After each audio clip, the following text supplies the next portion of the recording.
2019-20 অর্থ বছরে ভোলা সদর উপজেলার পরান তালুকদারপুর হাট থেকে চরফ্যাশন উপজেলার বাবুরহাট পর্যন্ত প্রায় 900 কোটি টাকা ব্যয়ভার নির্ধারণে 96 কিলোমিটার সড়ক সংস্কার ও 4টি ব্রিজ নির্মাণ কাজের দরপত্র আহ্বান করেন সড়ক ও জনপথ বিভাগ। টেন্ডার প্রক্রিয়ায় 8টি প্যাকেজে বিভক্ত করে 5টি ঠিকাদারি প্রতিষ্ঠানকে এ কাজ দেওয়া হয়। 2 বছরের মেয়াদে কাজ শুরু হলেও যা শেষ হতে সময় লেগে যায় প্রায় 3.5 বছর। এদিকে কাজ শেষ হতে না হতেই এর বিভিন্ন স্থানে দেখা দিয়েছে নানান ত্রুটি। এ নিয়ে জনমনে সৃষ্টি হয়েছে নানান প্রশ্নের। পুরো রাস্তাটা একদম এই যে 70 কিলোমিটার রাস্তা ফাটা, এই ফাটাগুলো দিয়ে পানি ঢুকে কিছুদিন পরে ওই রাস্তাটা ধসে পড়ে যায়।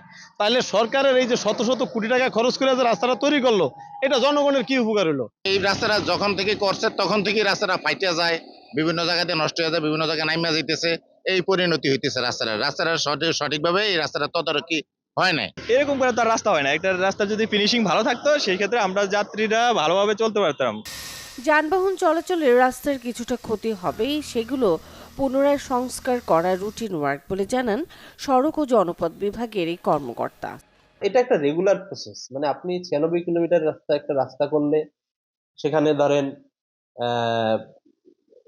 স্পটে কিছু রেইন কাট হবে, কারণ যেহেতু মাটির কাজ ছিল, মাটি ধরেন কিছু জায়গায় এরকম বসবে, সেটা আবার মেরামত করাটাও এটাও একটা কাজ, এটাও একটা দায়িত্ব, এটা একটা রেগুলার প্রসেস এবং এটা উইদিন দ্য কন্ট্রাক্ট, এটা প্রসেসটা এরকম কন্ট্রাক্টের মধ্যেই আছে।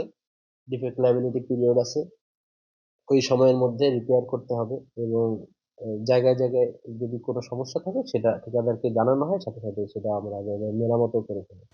সড়ক ও জনপথ বিভাগের মতো প্রতিষ্ঠানের প্রায় 900 কোটি টাকায় এতটা নিম্নমানের কাজ কিভাবে হলো তা খতিয়ে দেখে যথাযথ ব্যবস্থা নেওয়ার দাবি স্থানীয়দের।